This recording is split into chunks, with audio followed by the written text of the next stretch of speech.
नमस्कार, स्वागतम सुस्वागतम आप सभी का आज की इस शाम में divine harmony and bamboo beats. शायद ही कोई गुजराती हो जिसे बैम्बू बीट्स ये नाम नहीं सुना हो। Divine harmony and bamboo beats presents Pancham, कल भी आज भी। दोस्तों, मैं जब पंचम दा के शो के इंट्रोडक्शन के बारे में सोचती हूँ तो बड़ी उलझन हो जाती है, क्योंकि कोई व्यक्ति हो तो उनका जिक्र किया जा सकता है, मगर पंचम दा व्यक्ति है ही नहीं, वो एक घटना है, एक फिनोमेना है। और घटनाओं को आप देखिए, बैनर पे कहीं भी 60s, 70s, 80s नहीं लिखा होता, क्योंकि घटनाओं को वक्त का सिर्फ रेफरेंस दिया जाता है, बाकी वो एजलेस, टाइमलेस, अमर होती है। जैसे Buddha, Krishna, Mozart in music, जैसे जमशेदजी टाटा, ये वो नाम है जो एजलेस हैं। वैसे हिंदुस्तानी सिनेमा संगीत में R.D. बर्मन उर्फ पंचम, जिनका रुदन भी सुर में था और इसलिए बचपन से ही उन्हें प्यार से बुलाया गया पंचम। आइए पंचम, कल भी आज भी में मैं आप सभी का, राशि मोदी, बहुत बहुत हार्दिक स्वागत करती हूँ। बिल्कुल तालियां जोरदार बजाइए, माहौल बनता है। और जहाँ तक मुझे नज़र आ रहा है, यहाँ से मैं केसी लॉर्ड जी को देख पा रही हूँ, और ये मेरे लिए बहुत खुशी की बात है। कुछ ही समय में आप में से कई लोग जानते हैं केसी दादा कौन है, क्या शख्स हैं।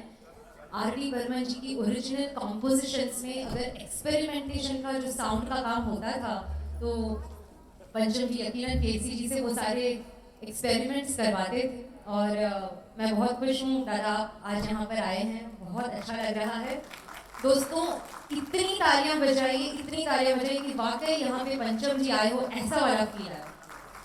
He is the one who made music so good. Internet पे आप सर्च करिए तो 200 से ज़्यादा गीत रीमिक्स हुए हैं, वो पंचम दा के सॉन्ग्स रीमिक्स हुए हैं। ऐसा क्यों? तो मुझे लगता है पंचम, कल भी आज भी, कोई भी म्यूजिक डायरेक्टर आज का हो कल का हो, उनके धुनों में उनकी जो बास्केट होती है उसमें कहीं ना कहीं पंचम दादा की कोई ना कोई 16 बार कॉम्पोजिशन होती ही है। ऐसा क्यों? पंचम, कल भी, पंचम, आज भी। और कई साउंड के इन्वेंशंस जो पंचम दादा ने किए, जिनको नाम पंचम दादा का दिया गया, चापकी बीट, जिसको पंचम बीट कहा जाता है। तो ये सारा जो इन्वेंशंस का काम है, ये पंचम दा कोई पुराने ज़माने के, अगले ज़माने के, नए ज़माने के नहीं, पंचम दा एक ब्रांड है। और यकीन मानिए, आप एक ब्रांडेड शो देखने आए हैं। आइए इस शो की शुरुआत में एक ऐसा गीत हम आपके लिए यहाँ से पेश करते हैं, जिसमें एक बंदी इंतज़ार कर रही है कि अभी आएगा, तभी आएगा, बस आता ही होगा। मगर बंदा पहुंच नहीं पा रहा है, और वो कोई मोबाइल व्हाट्सएप फेसबुक का ज़माना नहीं था कि फटाफट से पता चले कहाँ है। ये इंतज़ार के लम्हों में उस बंदी के अंदर क्या क्या जज्बात चल रहे हैं, इसको जिस मिठास के साथ पंचम दा ने संगीत में बांधा और जिस चुभन से लता दीदी ने गाया, उस गीत को हम यहाँ से पेश कर रहे हैं। मैं स्टेज पे बुलाती हूँ नीलिमा जी गोखले को आपकी जोरदार तालियों के साथ।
Wow, it's so good to see a housefull show. और मैं आपको बता दूं जो आगे बैठे हैं कि ये पूरा हाउसफुल चल रहा है इस वक्त, और a single ticket available for anyone else. So big round of applause for yourself. हम जितने ही यहाँ पर हैं वो आप सभी का आभार व्यक्त करते हैं। और पंचम दा के लिए अगर दो पंक्तियाँ मैं वेट कर रही थी कि थोड़े से और हमारे दोस्त आ जाएं तो फिर ये दो पंक्तियाँ बोलूँ कि ये सफ़र नहीं जो मुकाम पाए। मैं कहती हूँ अर्ज़ किया है, आप इरशाद तो कहिए। अर्ज़ किया है, हाँ अर्ज़ किया है। ये सफ़र नहीं जो मुकाम पाए, ये लम्हा नहीं जो थम जाए, पंचमदा वो है जिनके जिक्र में ही, मैं विस्तार की तो बात भी नहीं कर रही, पंचमदा वो है जिनके जिक्र में ही कई शामें कम पड़ जाएं।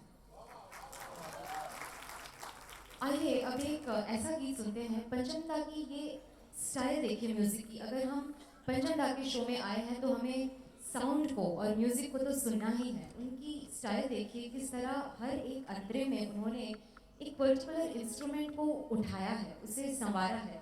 जैसे ये गीत आप जैसे सुनेंगे, फर्स्ट इंटरव्यूड में कहीं ना कहीं गिटार को बहुत ही हल्के से उठा के फिर वापस मर्ज हो गए हैं मेन सिम्फनी में। सेकंड इंटरव्यूड में, थर्ड इंटरव्यूड में सैक्सोफोन हल्के से उठा के वापस से मर्ज हो गए सिम्फनी में। ये कमाल है, ये कमाल है और ये पंचमदा है। अल्फाज भी इस गीत के बहुत खूबसूरत हैं कि रात को आई कली की तरह, मगर इतने ख्यालों में वो रह गई, इतनी खिल गई कि सुबह तक तो वो गले का हार बन गई।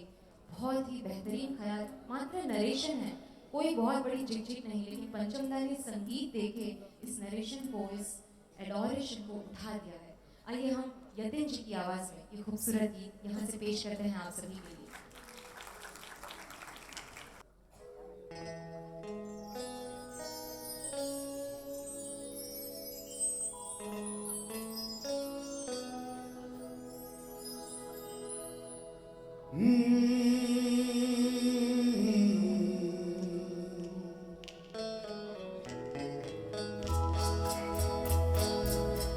रात कली एक ख्वाब में आई और गले का हार हुई। रात कली एक ख्वाब में आई और गले का हार हुई। सुबह को जब हम नींद से जागे, आँख में से जार हुई। रात कली एक ख्वाब में आई और गले का हार हुई।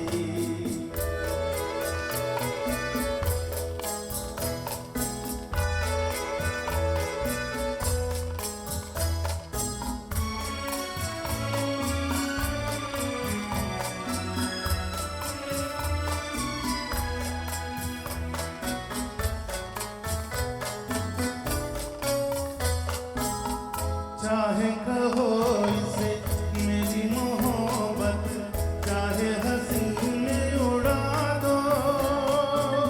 ये क्या हुआ मुझे, मुझको खबर नहीं, हो सके तुम ही बता दो। चाहे कहो इसे मेरी मोहब्बत, चाहे हंसी में उड़ा दो। ये क्या हुआ मुझे, मुझको खबर नहीं, हो सके तुम ही बता दो। तुमने कदम को रखा ज़मीन पर, सीने में क्यों झनकार हुई। रात कली एक ख्वाब में आई और गले का हार हुई।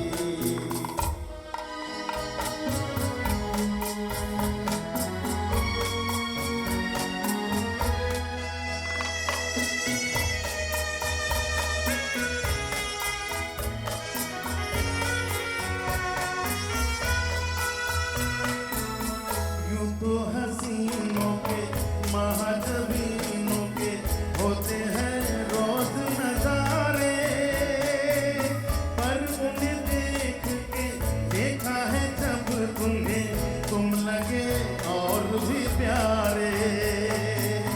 यूं तो हसीनों के, महाजबीनों के होते हैं रोज नजारे, पर उन्हें देख के देखा है जब तुम्हें, तुम लगे और भी प्यारे।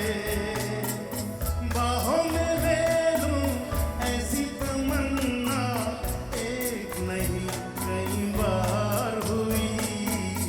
रात कली एक ख्वाब में आई और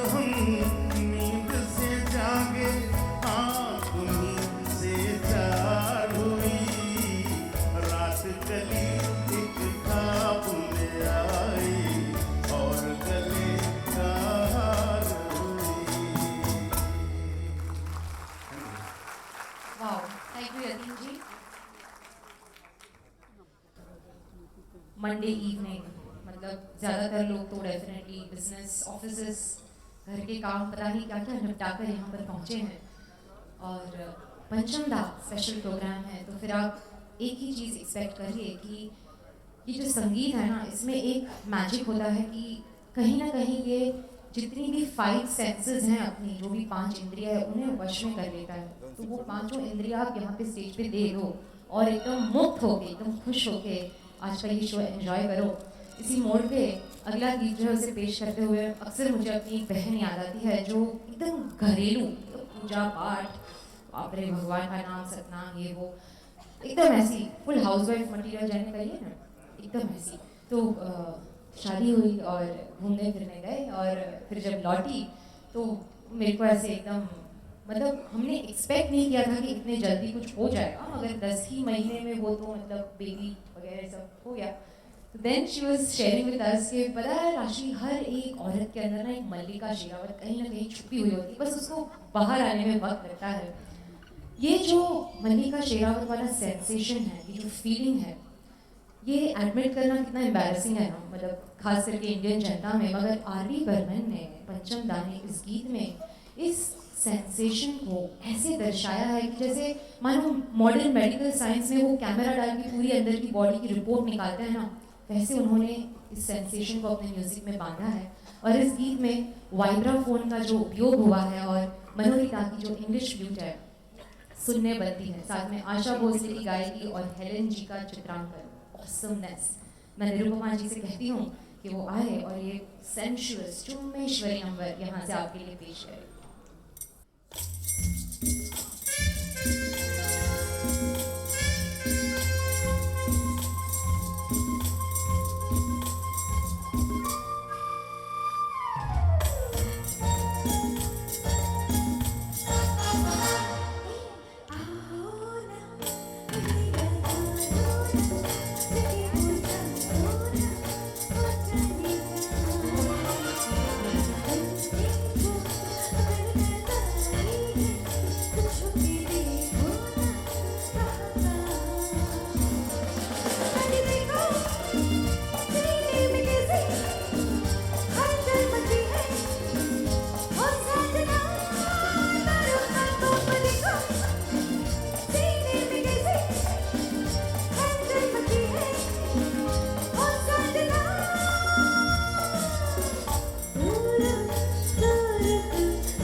मित्र सचिन भौमिक जी इनकी बायोग्राफी में बताते हैं, एक बहुत खूबसूरत किताब है the man the music, R T. Burman the man the music. उसमें उन्होंने बताया है कि किस तरह पंचम दा डिटेल्स पे ध्यान देते, वो डायरेक्टर से चाहते कि पिक्चराइजेशन की, किरदार की जितनी भी ज़्यादा डिटेल निकलवा सके निकालते, ताकि उन किरदारों की बारीकियों को, उनके जज्बातों को अपने गीत में बुन सकें।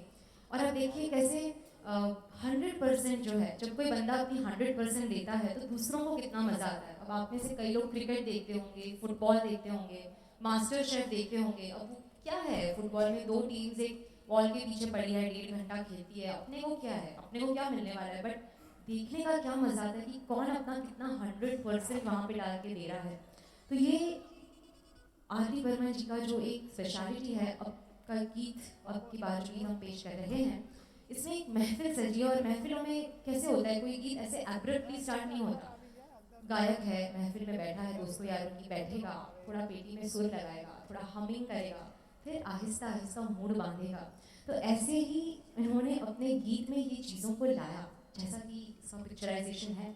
और ये 100% की जो बात चल रही थी ना, आप सोचो अगर बादल जो बरसते हैं वो बोर हो जाए बरसते बरसते की, छोड़ यार बो कंटाड़ो आवे છે, હવે હમણાં નહીં થોડીક વાર પછી, या मूड ऑफ हो जाए बादल का, क्या रोज रोज वही बरसेगा, छोड़ थोड़ा कल बरसेंगे, थोड़ा परसों, तो कैसे मजा आएगा क्या।